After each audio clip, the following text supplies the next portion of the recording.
and welcome to Polymer Clay TV. Today I have a fun project I want to share with you, and I just want to show you basically the possibilities of what you can do with different things. And if you haven't subscribed to the show already, make sure to subscribe so you don't miss anything. And you can always find us at polymerclaytv.com. So in front of me I have a few pieces that I already made, and these are all made out of polymer clay, of course. This is the hollow bead maker, and this is a new product from Sculpey. And many of you had asked where you could find these. These are now available at Michael's Craft Store, and they're supposed to be in Hobby Lobby and I think a few other craft stores around. But if you can't find them, you can contact Polyform and ask them what stores locally they have them in, or look for them online. There's actually a website I found called sculpeyproducts.com, and they have them. So just check that out if you're interested in this. But it's just a metal palette, actually. As you can see, there's places where you could actually put paint and stuff. So anyways, that's that. We're going to be working with this texture stamp, and it's a flexible texture stamp that's made out of like a recycled plastic, and they come two to a set. We're going to be working with this one today, but as you can see, they're completely different. This has deep grooves. It's not super detailed. This one's super detailed. But so you can do totally different things with them, but this is the one I'm going to show you today. I have one of our kaleidoscope cutters, and I have a few small cutters. This is our flower, and this is our flower power, which I did not clean. It's full of clay. But I'll show you where I used that. I have some pigment ink. Of course, I have the basic tools, which is a roller, an acrylic roller. I have something to poke any holes or whatnot. I have a blade. And then this is another product that just came out from Sculpey. And they're graduated sizes of cookie cutters. And this is the teardrop shape. And then I also have this small size of the round. And the reason I have those is because I'm going to show you these earrings and just how easy those are to make as well, using that texture plate and whatnot. And they're so cute. And they weigh nothing. You would think that they'd be heavy, but they're so lightweight, so easy to wear, and also so cute. And you can just totally elaborate on the idea once you see how to make these. So let me move all this aside and we'll get started. So obviously you are going to need some polymer clay in your choice of color. I'm using the Soufflé, Sculpey Soufflé, and this color, what is this color? Mai Tai. It's a really pretty kind of, I guess, peachy color. I like it. So anyways, you want to condition your clay. And what I'm working with today is on the number 3 setting of my pasta machine. But you can certainly go as thick or as thin as you want. It's totally up to you. So I've conditioned my clay, and after I've done that, I come back and I use the texture plate. Okay, now it's really warm in here, and I'm in northern Florida in the middle of July. And you know, when you have some warmth, you want to use a release. Sometimes you want to use a release anyways, just because some stamps will stick, and you don't want that because it makes it harder. I'm just using the cap of my water bottle, but you can get those little spray bottles from Ranger, or you can get a little bowl just to dunk your hand in. You don't want it too soaking, but you want it wet enough so that it repels the stamp. And so I just lay it flat on there, and then I come back with my rod and give it a nice little roll. And when you're done with this, you'll have your stamp impressed into the clay. And let's see if it's going to stick still. See? It'll still stick sometimes, so you have to maybe use a little more water or silicone spray, but there you go. It didn't stick too bad. So here you have it. That's the beautiful design that it creates. And I've already cut out some here just to kind of show you. Oh, I did forget to tell you that we were going to need a bigger round cookie cutter. And let me find one here. Like a round cookie cutter, that's what I used here. So a larger one. So first you start out, you cut out a circle, which I'm not going to do because I already have it here. So I use this one, and you can do it in any size, like I said. And then you come back with the kaleidoscope cutter, and this is the design that we're using. You notice it has some lines in it. That just gives it a little extra texture. I found that it didn't really affect this design. It didn't really distort it or anything. It just gave it some extra texture.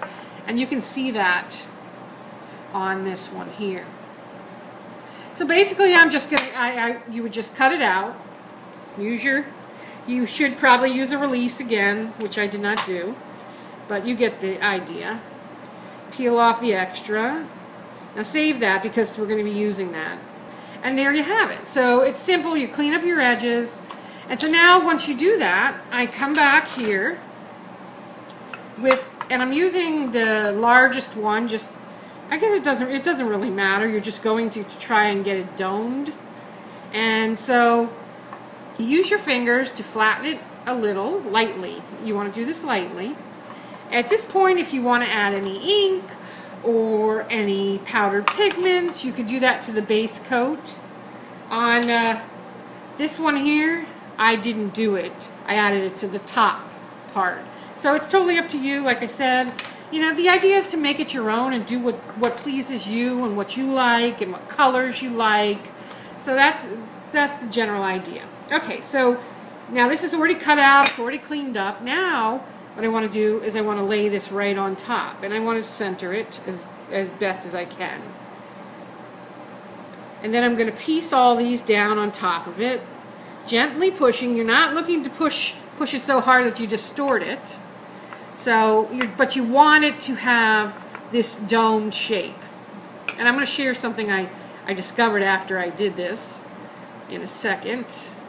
And if you're not happy with the way they're laying, move them.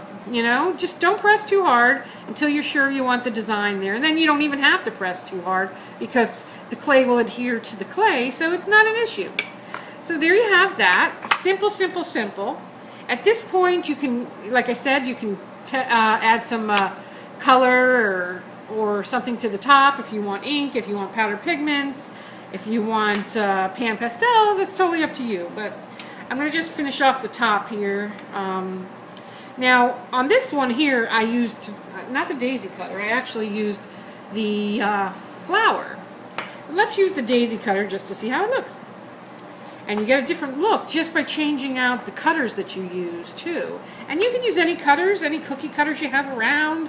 Experiment with them. You can use other texture sheets, anything you'd like that you think would add a little to it. So let me just run this through the pop machine, and I just went through on the number 3. Now, I want it all to blend, but I don't know that I want it matchy-matchy. Like at the middle, I kind of might like it without any texture on it. So let me try that. So this is the daisy cutter, one of the daisy cutters, as you can see, cut right through. And then I can use the plunger to push it out. And there I have just my daisy.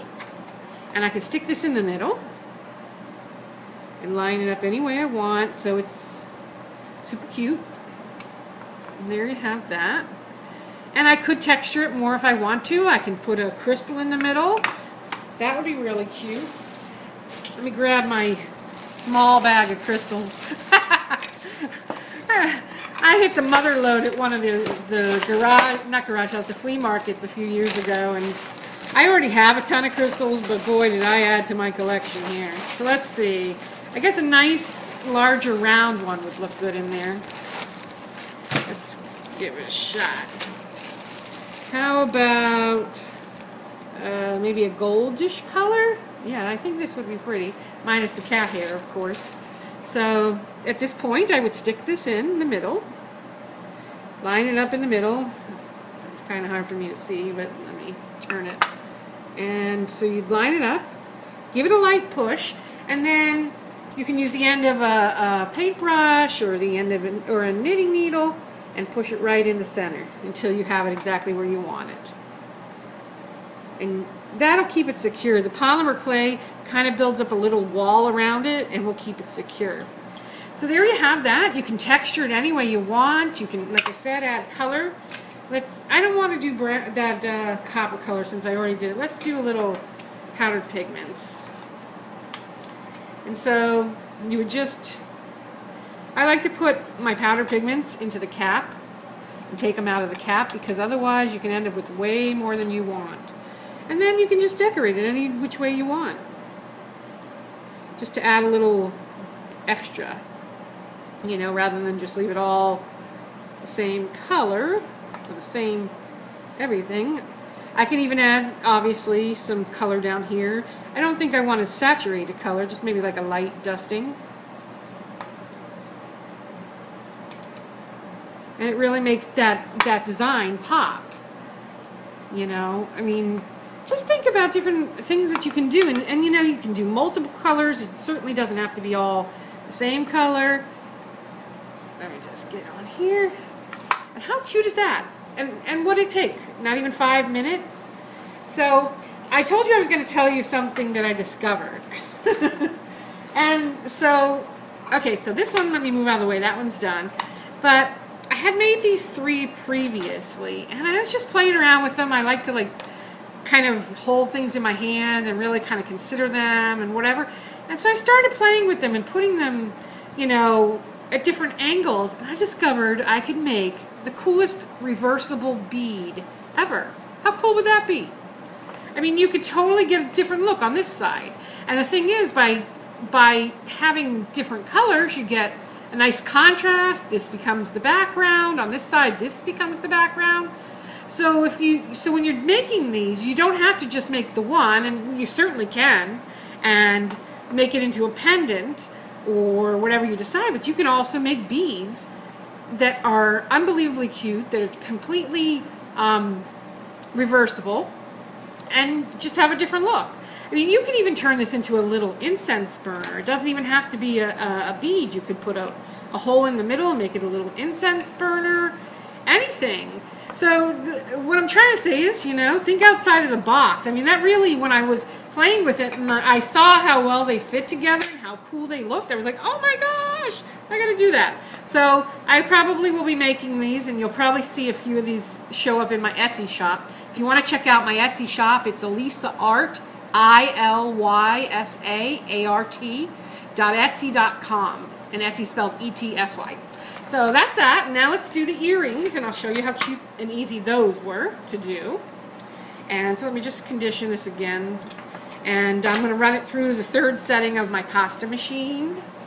And in this one, I'm going to use this cookie cutter, and I don't know, it's about a medium size, and that's from that graduated set that Sculpey now has out. Again, you should be able to find it at your local craft store. So once again, I'm going to use that same stamp. But what did I do with my water cap? There it is. So just pour a little water on here. You could put a little water on the stamp, of course. So, again, I'm going to roll over it with my rod. You want to take your time so you get a nice impression. I'm just kind of, I need to do it fast to show you. But you'll get the idea. This one wants to stick. Don't stick on me. I'll just give it a pull. Okay. So, then I've got my cookie cutters. Let me just wipe up this water. Sorry guys, I'm dealing with really high heat lights, and I'm in northern Florida, so things are going to stick on me. And they're probably going to stick on you too. It's the summer, so just beware. Okay, so I can't see what I'm doing, but I would line this up with the round cookie cutter. This is just a small one. Give it a little twist. That helps to finish up the cut and push it out. I'm a little off center on that, as you can see, but it's okay. And then I would do the same here. Of course, you would take the time to line it up and to get the piece that you want. And so I've cut those out. And I could have left these plain, okay? They're certainly cute as an earring plain like that. But I wanted this part to be domed. And I thought it just gives it a little more oomph. So again, I come to the smallest of the different wells on this hollow bead maker. And I put it on like that. Simple, simple, simple. And then I poke my holes. Actually, you could poke your holes before you even put it on here. And you would just do that simply by using your poker and giving a little twisting motion and coming out the back and going back through it the opposite direction to make that hole. And you put one at the top and you put one at the bottom, because you're going to be hanging this as a dangly earring rather. I'm calling it a necklace, I think, but I meant earring. So you put one hole at the top, one at the bottom, and then one at the top of your teardrop so that you can hook it all together. So at this point, after you get your holes in there, I left the teardrop flat. You know, I just put my hole up at the top here, and I left it flat, and I baked this right on this hollow bead maker. It's metal, it can go in the oven, it's not going to affect it, and obviously at first you want to put if you wanted to put some powder pigments or some ink, you would do that before you bake it. And it's that simple. There you have it. You can create super cute things. And not a lot of effort. Here's actually a ring I made. I was playing around, and all I did was use this cookie cutter, cut out a flat sheet, one flat sheet that was plain, stuck it into my bezel, and actually here's one right here. So I just did a really thin sheet. I cut the whole thing out, but not with this one, obviously. And I put it in there, and then I shaved it off until it was flush. And the reason why I did this is because I didn't want it to be completely flat in the bezel. And then I pushed it until it filled the whole well. And then I cut out another one and just placed that on top. And so it had something more to adhere to there. You get the gist. I'm not doing it perfect here. And then, of course, you would ink it or powder pigment it or whatever. So just simple ideas that you can use to make fun jewelry, to make little housewares. This could be really cute on the top of a box. It would be an awesome drawer pull. I mean, so many ideas, so many fun things you can make with these ideas. So I'd love to see what you make. So come on over to craftylink.ning.com, which is the same as polymerclayadventure.com. Sorry about that. And upload photos of anything you make and anything you want to share that you've created. We'd love to see it. And have fun with this technique. Super easy. These stamps are in the shop. And oh, let me show you here a little tip on cleaning it. If you don't put enough release on it, you can use your extra clay to help pull it out. And if you get in really tight spots where some stuck in there, just use your rod to. Or you can also take a toothbrush. That works really well too. So there you have it. I will see you next time. Thanks for joining me.